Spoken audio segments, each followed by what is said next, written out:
The Lieutenant Governor has introduced me, and I'm completely off script here. Sorry, guys. Thousands of times. And I always end up at the end of it saying how much I appreciate the introduction because my dad would have liked it and my mom would have believed it. You delivered once again, Lieutenant Governor, and I thank you for that.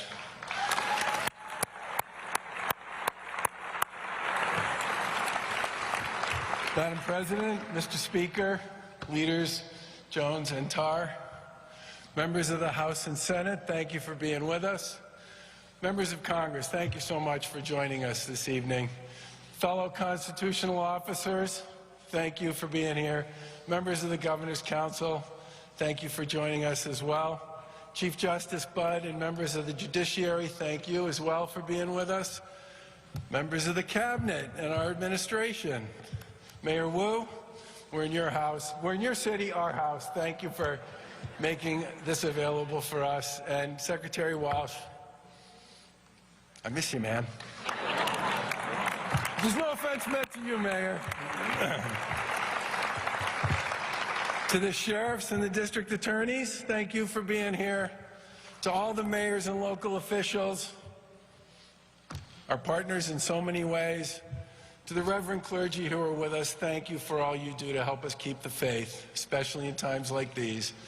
And to all the distinguished guests, I want to thank you so much for being with us as I deliver what will be my 8th and final State of the Commonwealth address.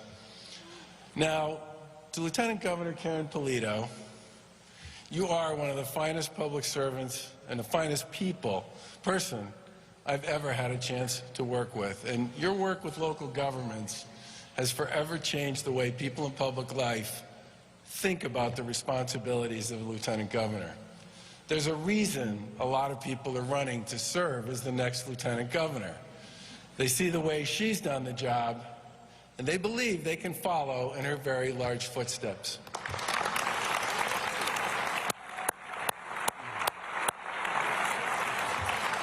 Well, from where I sit, they can try, but they'll be wrong because she broke the mold and the new one belongs to her. Thank you.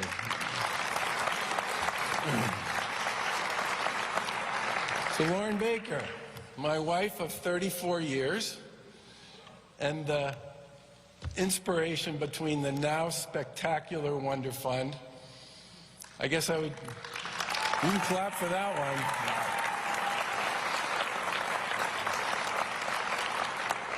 You're simply my everything.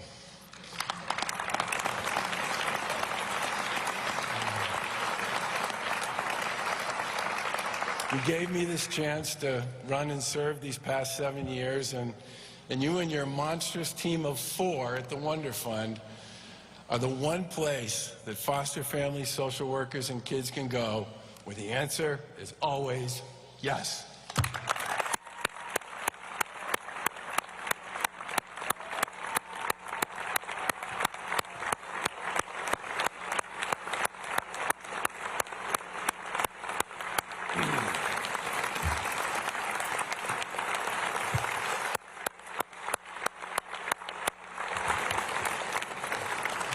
So to prepare for this, I did something I'm sure no one else did. I went back and read all 7 of my previous State of the Commonwealth speeches. They were brilliant. They were all different, given the times and the work to be done, but they were positive and optimistic. They touted the special qualities of our people, our communities, and our institutions. They marveled at our success as a Commonwealth, and they spoke about our challenges and our setbacks, but mostly they focused on our opportunities to be better, to do better together. Each one asked us to find the courage to compromise, to engage, to seek what John F. Kennedy once called the right answer, not the Republican answer or the Democratic answer. And for the most part, I think we've done just that.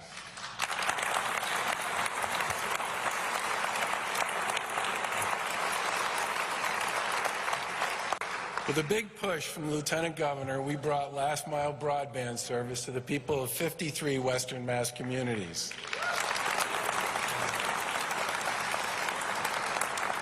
We brought care and compassion to Bridgewater State Hospital after decades of national embarrassment. It's a long list, folks. We created the first Section 35 treatment beds for women in state history and became a national leader in the fight against opioid addiction.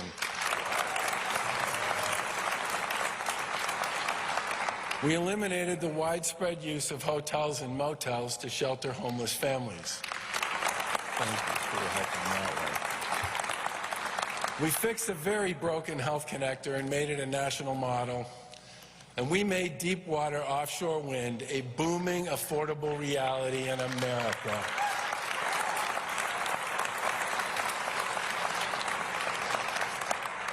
We created the first municipal vulnerability planning program in the country. That was a big deal to us. And over 95% of our communities participate. We modernized local government by updating 50 years' worth of mostly useless statutory busywork. Now, there were so many happy local officials with us when we signed that bill into law.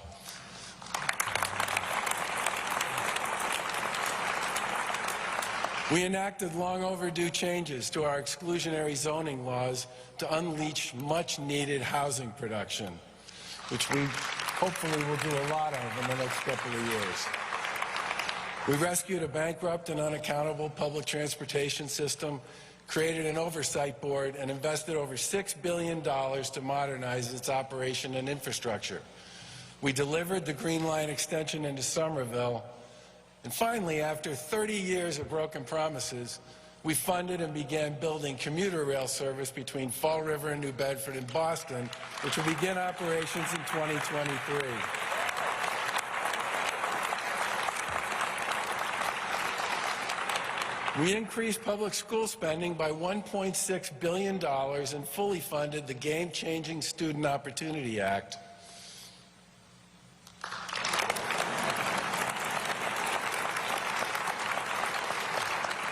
That's a big one. We invested over $100 million in modernizing equipment at our vocational and technical programs, bringing opportunities to thousands of students and young adults. We dramatically expanded STEM programming, and we helped thousands of high school students from gateway cities earn college credits free through our early college programs.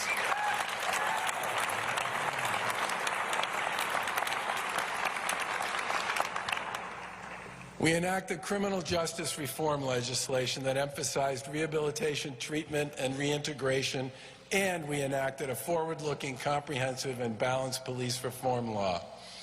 In 2015, we inherited a $1 billion budget deficit and a depleted rainy day fund.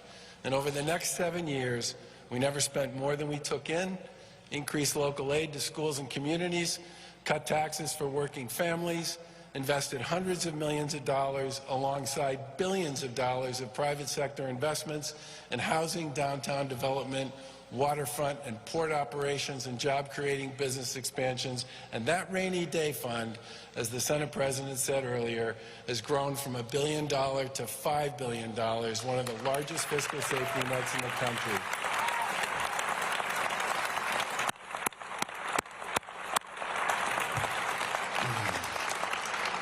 And as we rolled into calendar year 2020, we had the highest number of people working in state history, wage gains at every level of the economy, and hundreds of thousands of new jobs, and it felt like the world belonged to us. And then came COVID. We all know the past 22 months have been tough. We've all suffered some degree of loss, disruption, confusion, anger, and isolation. But the people of Massachusetts did what they always do. They collaborated, created, reimagined, and made the unbearable bearable. On so many issues, Massachusetts led the way. We had the largest small business grant program in the country.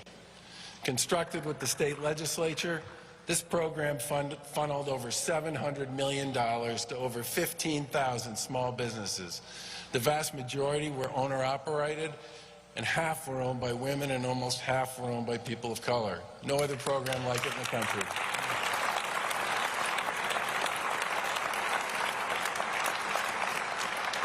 Our eviction diversion program, which began before the Fed stepped in, has pumped almost $500 million into rental and mortgage assistance programs, making it one of the largest in the country. Eviction hearings are down dramatically, and so is demand for emergency shelter and temporary housing. Our food insecurity programs serve millions of residents across the Commonwealth and brought together partners and providers ranging from foundations to farmers markets to food banks, and the knowledge gained has created new, permanent investments and better approaches to supplying and distributing food to those who need it.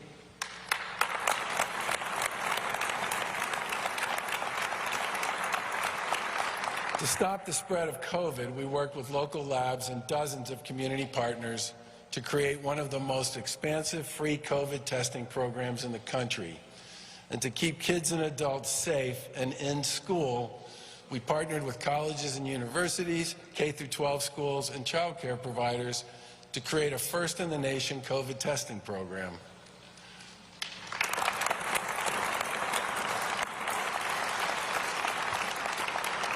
We invented shared streets to help cities and towns transform their downtowns into beehives of outdoor activities.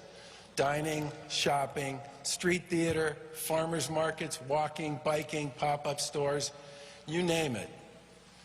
And the people in Massachusetts got vaccinated.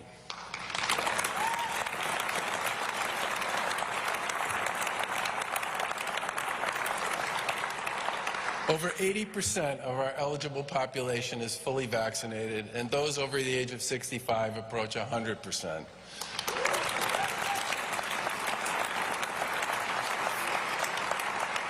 $5.2 million people are fully vaccinated, and about half of them have already received a booster shot. We are a national leader on this.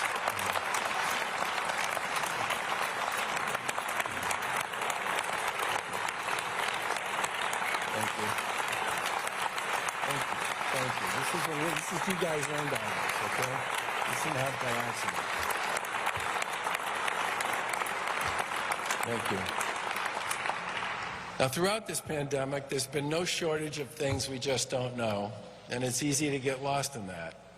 But we should also remember what we do know. Vaccines and all the other resources that we now have available to us work. The chance of suffering serious illness if someone is vaccinated is very, very small. And I want to give a special shout out to the vaccinators from across the Commonwealth who stepped up to support their fellow residents.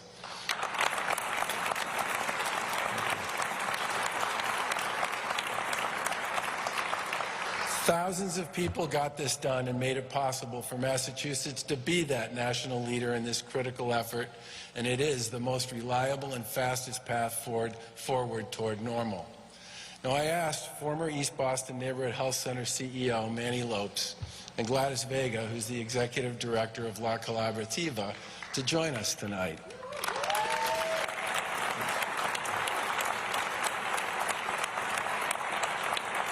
Their partnership and the trust that they've earned over many years in Chelsea, Revere, and Everett made a major difference there.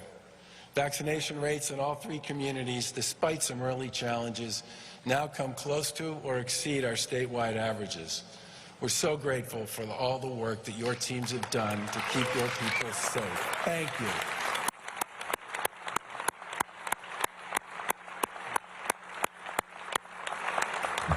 You know, there's an old expression about what you learn about people when they're truly tested.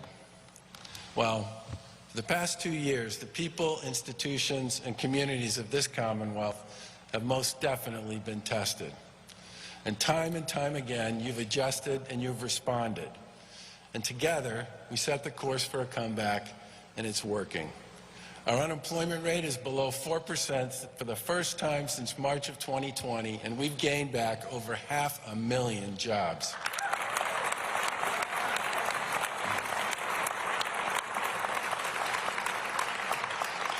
And because of all you've done, we can stand here together tonight, and I can say that the state of our Commonwealth remains strong. Congratulations.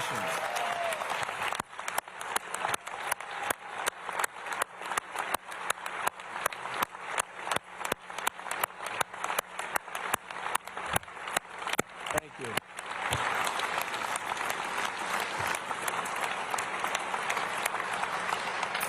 Now, as we enter the new year, there are many important opportunities to build on the collaborative work we've done over the past 7. 2 of those opportunities are closing loopholes the Lieutenant Governor spoke about earlier that threaten public safety. The first loophole allows those charged with violent crimes, who may also have lengthy criminal records, to walk free before trial. And the second leaves residents, many of them women, with little recourse when an ex-partner attempts to violate them and destroy their lives. Now, we filed bills to deal with these issues 3 times to no avail. The time to do something about this is long past. The Lieutenant Governor and I recently listened to several women tell their survival stories, and it was one of the most difficult conversations we've ever been part of. One after another, these women described in graphic detail how they survived multiple physical and psychological assaults, and how these loopholes actually protected the men who were terrorizing them. It was awful. Current law is clearly not working. These women were bothered, battered, bruised, and beaten time and again by their abusers, and nothing changed. We could feel their desperation. It would be impossible to listen to those stories and walk away believing that the Commonwealth is serious about protecting these women. Another woman came forward to detail how an ex-partner, unbeknownst to her, had taken dozens of lewd pictures of her and posted them on the internet. And if it couldn't get any worse than that, she then saw the note from him on the website which said, "Video coming soon." A lifetime of relationships, a small business she owned, a basic sense of privacy that we all take for granted were shattered by one man's despicable actions. Now, Massachusetts is one of only 2 states that doesn't treat this as a crime. 48 other states treat this as a crime because it is a crime.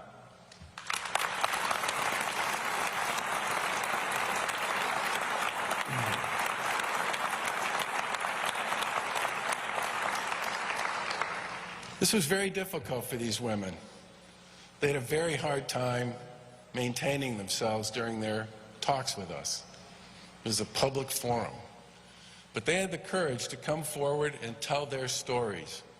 They deserve to be heard, and they and the women they speak for deserve a vote on these 2 pieces of legislation in this session.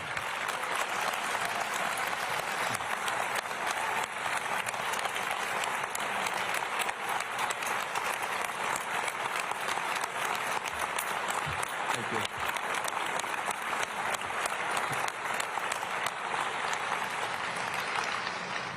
Now, as we come out of this pandemic, we know we have a mental health crisis.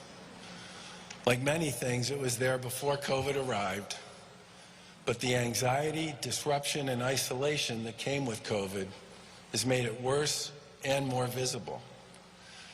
Before the pandemic, we filed a healthcare reform bill that would improve access to mental health services, and some pieces of it, like telehealth, became important parts of our effort to expand access to care during the pandemic.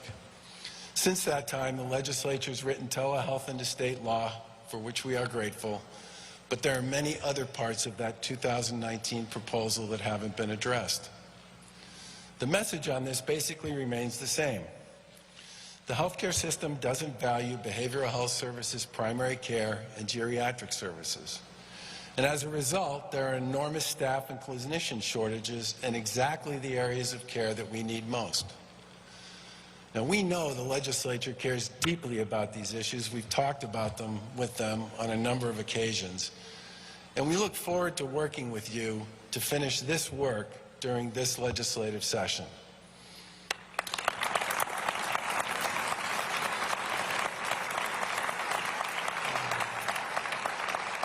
We also appreciated the chance to testify before the Joint Committee on Telecommunications, Utilities, and Energy on our fourth climate proposal. This one builds on our very successful offshore wind agenda and includes the creation of a $750 million Clean Energy Innovation Fund. There are a lot of big ideas out there looking for a chance to test themselves in our academic institutions and in our cutting-edge research organizations, and this fund can create the groundbreaking solutions that we'll need to get to net zero. We're also working to put the ARPA funds that were appropriated by the legislature and signed into law about 6 weeks ago to work across the Commonwealth. Housing, healthcare, skills training, cultural investments, water and sewer improvements, port development, and a host of other investments, all to help us adjust to the changing nature of life and work in a post-pandemic Commonwealth. We know there's a lot to do here, and we pledge to move quickly on it. In addition, we'll soon file a transportation bond bill to ensure that we get the full benefit of the federal bipartisan infrastructure law. Thank you.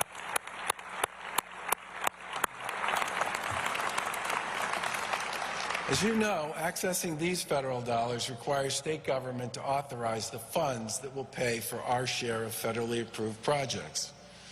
Now, smart, disciplined fiscal management has made it possible for us to maximize federal participation in dozens of projects. There's a really long list of opportunities here, but a big piece of these funds will be awarded through a competitive process, and we need to move quickly to secure these dollars. Fiscal disciplines also made it possible for us to make strategic decisions about tax fairness and our competitive position. The pandemic has proven that we now live in a new world where people have more flexibility about where they live and work. To encourage our citizens to continue to call Massachusetts home and to help those struggling to make ends meet because of rising inflation, we'll file several tax breaks in our budget later this week. First, let's support parents. The past 2 years have been very difficult ones for families, and our budget doubles the tax break for children and dependents because Massachusetts families deserve a break.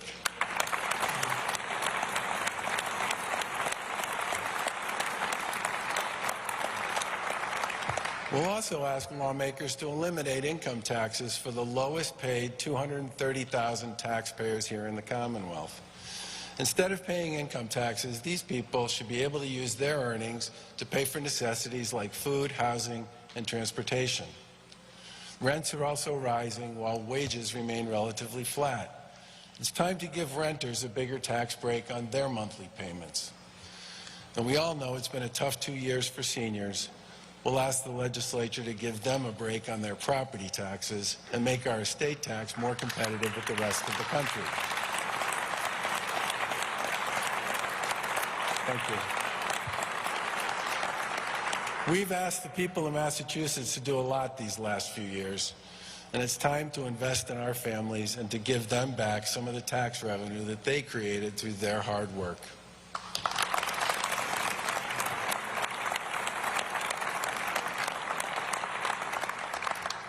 Now, before I close out my remarks tonight, I do want to thank a few more people. It's been a really long 2 years for everyone, but it's been an especially difficult period for anyone who has to go to work. Many people have been able to work from home and continue to get the job done. But our friends and neighbors in healthcare, senior care, education, retail, hospitality, emergency response, public works, public safety, restaurant, food service, grocery, transportation, and a huge number of other fields had to show up, and they did every single day.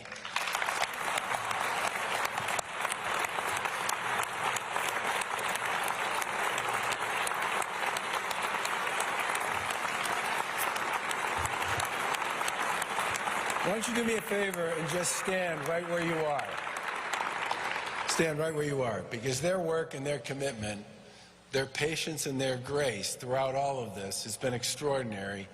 And I would like to ask you if you would give those folks the round of applause that they so richly deserve.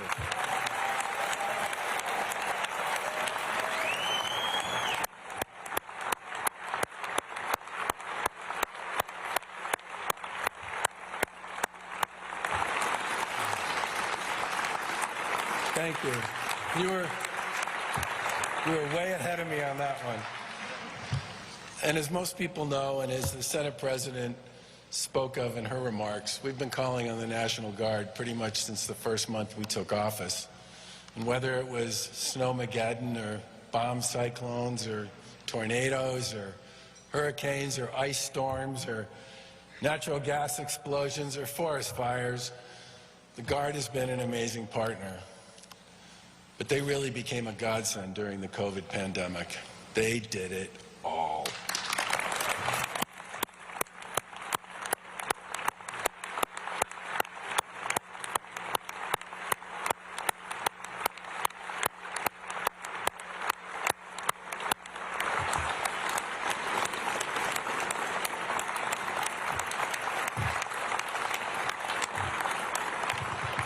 Transporting medical gear, testing residents and staff at long-term care and other congregate care facilities, vaccinating people at locations big and small, including right here at the Heinz Veterans Memorial Convention Center where I got vaccinated, driving school buses so kids could return to in-person learning, filling in for absent workers across almost every kind of healthcare institution, helping us right the ship at the Holyoke Soldiers Home, and protecting our nation's capital in the aftermath of January 6th. All that, and they continue to deploy to hotspots all over the world. So, General Gary Keefe and your team, on behalf of the people of Massachusetts, I just want to say how proud we are of all you do. Thank you for your service, and you make us so much better than we would be without you. God bless you.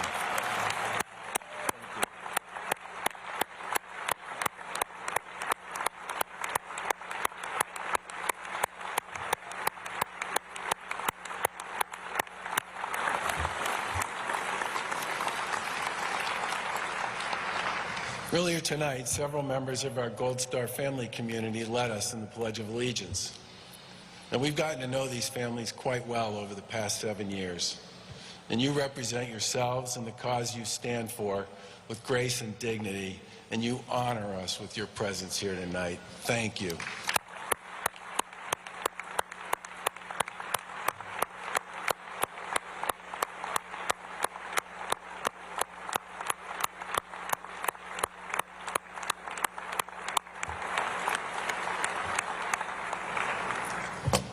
Now, 5 months ago, we were horrified when we heard the news that a suicide bomber had attacked a checkpoint outside the airport in Kabul, Afghanistan. Over 200 Afghan civilians were killed in the explosions, along with 13 members of the U.S. military. One of those lost that day was Massachusetts' own Marine Corps Sergeant Johanny Rosario Pichardo. She volunteered for that mission.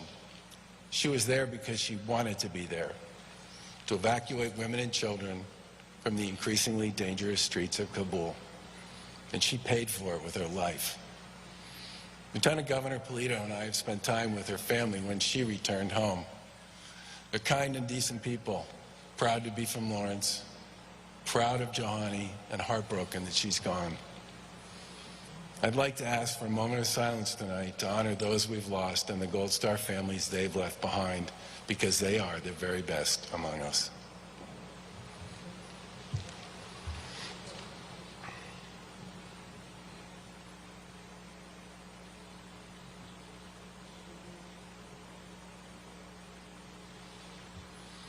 Thank you. Let me close with this. In the fall of 2018, we were rocked by a natural gas explosion that shut down Lawrence, North Andover, and Andover. 18-year-old Leonel Rondon tragically died that day, and many others were severely injured. Everything in most of Andover, Lawrence, and North Andover ground to a halt. Many members of our team practically lived in makeshift command centers alongside hundreds of emergency response and construction personnel for several months as we worked feverishly to repair the damage. It was an avalanche of issues, problems, and decisions that didn't stop for weeks, but we worked through it. To this day, I think a big part of our success was due to the relationships we already had with most of the key leaders who were involved. The Lieutenant Governor and I knew the local officials and the state legislators. We knew the utility companies, we knew the contractors, and they all knew us. We trusted each other, and that trust made much of what we got done over the next 3 months possible. There's no collaboration without trust. If we've tried to do anything over the past 7 years, we've tried to build trust. Now, others can debate whether we've succeeded or not. I believe we have, and I believe it shows in the work we've done during good times and difficult ones over the past 7 years. Today, it's clearly more difficult to build trust, to collaborate in public life than it once was. The explosion of social media, the arrival of hundreds of news channels and information distribution platforms, and the ongoing churn of information have made it almost impossible for anyone in public life who wants to collaborate to build trust. Facts are often fungible and curated. Missteps play out in real time and can go viral in the most bizarre and unusual ways. Context is non-existent. And in many cases, history and current events get twisted to support whatever point of view someone's advocating for. But the answer to the swirl of chaos of modern life is not more of the same poisonous brew. The answer is to stand up and accept the responsibility that comes with the work, to understand that trust is earned and collaboration is how difficult things get done. Many of the projects we've worked on with our colleagues in local government would never have happened without trust. And many of the most important pieces of legislation that we've enacted over the past 7 years wouldn't have happened without trust. Trust is where possibility in public life comes from. If you can't tell someone you work with, partner with, or collaborate with what you really think, it's very hard to do small things, much less big ones. Now, here in Massachusetts, we've done big things and small ones. At a time when so much of our public dialogue is designed to destroy trust, to manipulate facts, and to pull people apart, we've partnered with one another and shared success and blame along the way. We should continue to focus on building and maintaining positive, collaborative relationships because they work for the people we serve, and it's what most voters expect from us. They want us to work hard and collaborate the same way they do, to listen to them as if they were our neighbors because they are, to appreciate their life stories the same way we expect them to appreciate ours. They want us to knock off the noise and focus on building better, stronger communities from one end of the Bay State to the other. Me too. And honestly,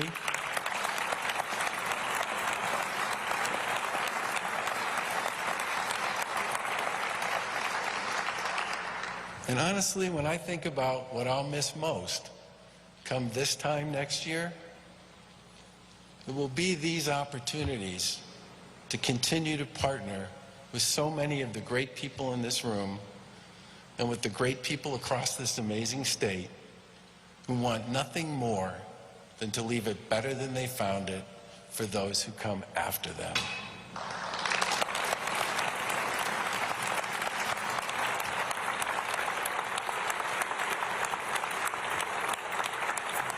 Thank you. Thank you.